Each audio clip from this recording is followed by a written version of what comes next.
Welcome friends. आइए मैं आपको दिखाता हूं कि मेरा पिछले पूरे फाइनेंशियल ईयर यानी 2023-24 का ऑप्शंस का यानी फ्यूचर एंड ऑप्शंस का प्रॉफिट एंड लॉस कितना रहा है, और उसके बाद जो इतना पुअर परफॉर्मेंस था उसकी वजह से मैंने क्या डिसीजन लिया ये भी मैं आपको बताता हूं। तो आइए चलते हैं, फ्यूचर एंड ऑप्शन सेलेक्ट करते हैं पहले, रियलाइज्ड, और उसके बाद यहाँ पर लास्ट फाइनेंशियल ईयर यानी प्रीवियस फाइनेंशियल ईयर। ठीक है, ये डेट आप देखिए 1/4/23 से लेके 31/3/23 तक। ठीक है, आइए देखते हैं। देखिए यहाँ पर बहुत सारा ग्रीन दिख रहा है, ग्रीन आपको ज़्यादा दिख रहा है, ठीक है ना। लेकिन उसके बावजूद जो है हमारा नेट में लॉस है। हालांकि हम लोग रियलाइज प्रॉफिट में है 38,000 के, लेकिन चार्जेस बहुत ज़्यादा है। ठीक है, और उसके बाद यहाँ प्रॉफिट इतना आया हुआ है।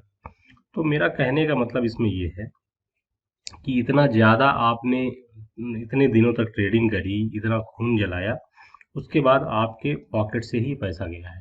ठीक है ना। तो इसका मतलब तो मैंने ये निकाला है कि आप ऑप्शन में कुछ भी कर लें। कुछ ही लोग हैं जो प्रॉफिट कमाते हैं, सेल करने में कमाते हैं, किस में भी कमाते हैं, आई डोंट नो, जिसमें भी कमाते होंगे वो। तो वो जो है ऑप्शंस में कमा रहे होंगे, लेकिन हम तो नहीं कमा रहे हैं। तो मेरा अपना तो मानना ये है कि अगर हम नहीं कमा रहे हैं तो हम क्यों ये काम करें, जबकि इक्विटी में हम ठीक ठाक प्रॉफिट अर्न कर रहे हैं। तो हम लोग ऑप्शंस में क्यों घुसे, ऊपर से खून भी जलाएं, इसमें दिन भर इसमें आंखें गड़ाए रहना पड़ता है, और उसके बाद भी जो है कुछ प्रॉफिट नहीं निकल रहा है। अच्छा, इसका डिसीजन मैंने केवल पिछले फाइनेंशियल ईयर के बेसिस पे नहीं लिया है, बल्कि मैं आपको उससे पहले का भी दिखा देता हूँ। आइए आपको दिखाते हैं उससे पहले का, यानी 22-23 का भी देख लेते हैं। ठीक है, 1 अप्रैल 22 से लेके 31/5/23 तक। ठीक है, इसमें आप देखिए क्या स्थिति है। ये देखिए, इसमें हालांकि रेट्स बहुत हैं, ग्रीन्स भी देखिए, कंटिन्यूअस देखिए यहाँ पर प्रॉफिट्स हुए हैं। देखिए, ये देखिए यहाँ पर कंटिन्यूअस प्रॉफिट्स भी हुए हैं। लेकिन कभी कभी क्या होता है, कभी कभी हम ऐसी गलतियां कर जाते हैं जिसकी वजह से हमारा लॉस जो है ज़्यादा हो जाता है। तो उन गलतियों की वजह से ये ओवरऑल लॉस आपको दिखने लगता है। ठीक है, जैसे हम लोग पिछले मतलब पिछले साल में 2021-22-23 में 84,000 के लॉस में थे, है ना। उसमें फिर इतने चार्जेस भी लग गए। ठीक है, ये मतलब बहुत बुरी स्थिति है कि मतलब इतना मेहनत भी करो, उसके बाद भी अगर आपकी जेब से पैसा जाए तो पैसा काम क्यों किया जाए, है ना। तो इसलिए जो है मैंने इस काम को परमानेंटली मतलब बंद कर दिया है।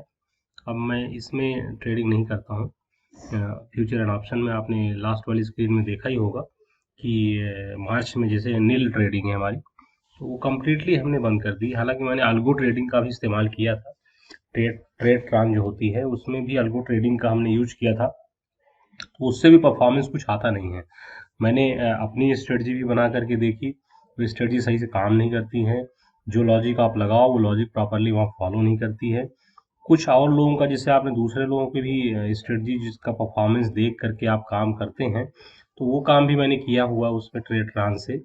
लेकिन उसमें भी अक्सर लॉस होता है, कभी कभी प्रॉफिट होता है, मतलब ओवरऑल लॉस ही रहता है। तो ऐसा काम क्यों करने का। तो इसलिए जो है केवल इन्वेस्टमेंट करने लगा हूँ मैं, मतलब प्रॉपर शेयर परचेज किया, लॉन्ग टर्म के लिए रखा। और अब तो मैं चार्ट भी मंथली देखता हूँ, और मंथली चार्ट के बेसिस पे डिसीजन लेता हूँ। और इस तरह से मतलब लॉन्ग टर्म मेरा नज़रिया रहता है। मतलब मेरा नज़रिया हमेशा अब जो है जनरली क्या है कि 1 साल से लेकर के 5 साल तक का मेरा नज़रिया रहता है। और जनरली मैं ये अब कोशिश करता हूँ कि 100% जब प्रॉफिट आ जाए यानी डबल हो जाए, तभी मैं अपने शेयर्स को निकालूं। हालांकि मैं इसमें जब ऐसा होने होने लगता है, 100% हो जाता है, तो अपनी कास्ट निकाल लेता हूँ। कास्ट मतलब कि जो जितना मेरा प्राइस पे मैंने बाय किया है वो मैं निकाल लेता हूँ, और रेस्ट यानी कि आधा 50% जो है मैं रखे रहता हूँ, पता नहीं कितने गुना हो जाए। तो उस लिहाज से मैं अपनी ट्रेडिंग को अंजाम दे रहा हूँ। तो ये अपडेट था आपके लिए। So I think this is all. Thank you.